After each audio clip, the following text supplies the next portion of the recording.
Դունիկ տատը մեծ սիրով եւ ուրախությամբ է ընդունում մեր նկարահանող խմբին։ Փոքրիկ եւ հարմարությունների զուրկ տնակում խորոված կարտոֆիլ է հյուրասիրում մեզ ու պատմում է անվերջանալի զրկանքների, դժվարությունների ու հույսերի մասին։ Մեծ աղետին տատը կորուստներ ունեցավ։ Ամուսինն էլ հրաժեշտ տվեց այս աշխարհին ու կնոջն ու միակ որդուն թողեց իր կառուցած խարխուլ տնակում։ Շուտով այս տնակը կմնա դատարկ, իսկ ընտանիքը ամանորին բնակարանամուտ կտոնի։ Ամեն օր էլ սպասել եմ, որ իմ երեխեք ունենան իրան ցմալ լավ,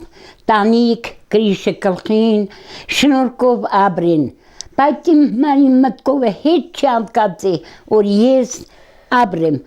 Որ մեր նողը մեռելա, նոր իմ աչքը ապրելա գալիս։ Երկրի նախագահի նախաձեռնությամբ աղետի գոտում իրականացվող բնակարանաշինության ծրագրով Սարգսյանների այս ընտանիքը վերջապես նոր բնակարանի շահառու դարձավ եւ տարամուտն արդեն կդիմավորեն նոր բնակարանում։ Դունիկ տատի հարսը Սիրանուշ Սարգսյանը ասում է, որ 24 տարի ապրելով փայտ է տնակում, ամուսնու արտագնա աշխատանքի եկամուտներով կարողացել են հոգալ միայն օրվա պետքերը, մեծացրել, դաստիարակել են երեխաներին, հոգացել նրանց ուսման ծախսերը, պսակել 3 դուստրերին։ Բայց արտագնա աշխատանքի եկամուտներով բնակարան կառուցել երբեք չէին կարողանա։ Իդեպ մեր նկարահանման նախորդին Տիկին Սիրանուշը պսակել է դստերը ու թեև ցավում էր, որ վերջինս իրենց նոր բնականում չի բնակվի, այնուամենայնիվ գոհու երջանիկ է, որ ամանորը կրկնակի տոն է բերում իրենց ընտանիք։ Լավ ենք ապրել, ամուսինս աշխատել է, ուղարկել է, երեխեքիս ուսում եմ տվել, ամուսնացրել եմ, հարսանիք եմ արել։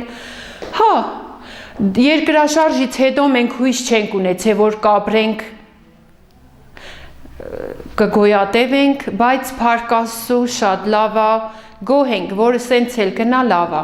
Ընկերության աշխատանքների շնորհիվ ոչ միայն լուծվում է աղետի գոտուց տուժած ընտանիքների բնակարանների հարցը, այլև համայնքի բնակիչների համար որոշակիորեն ապահովվում է աշխատավայր, ասում է Glendale Hills փակbaşնետիրական ընկերության Լոռու մարզային շինարարության պատասխանատուն։ Այստեղ ուզում եմ նշել, որ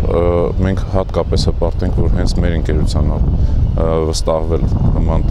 ծավալի աննախադեպ մասշտաբի աշխատանքներ, իսկ ինչ վերաբերում է պատկերացնելուն, ապա պատկերացումները արդեն իսկ զուր են գոյություն ունեցող իրականությունը հաշվի առնելուց հետո։ Արևաշխողը կարծես նոր շունչ է առել ոչ միայն իրականացվող բնակարանաշինության աշխատանքների արդյունքում, գյուղում բազմաթիվ այլ ծրագրեր են իրականացվել ջրամբարների, ջրագծերի, ճանապարհների նորոգում, մանկապարտեզ, հանդիսությունների սրահ, կենցաղի տուն, իսկ հիմա էլ մշակույթի տուն։ Համայնքի կենտրոնը, ֆուտբոլի դաշտը,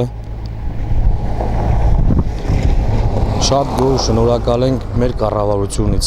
որ մեզ աջակցում է։ Ամանորը Արևաշխողում նաև սպասված հանդիպումների տոն է։ Արտագնա աշխատանքից վերադառնում են գյուղի տղամարդիկ։ Նրանցից շատերը վերադարձել են ոչ թե տնակ, այլ քարե ամուր պատերով, տաք ու հարմարավետ իրենց նոր տուն։ Էմմա Գրիգորյան, Լիլի Դիոլչյան, Մարզպետարանի ժամ։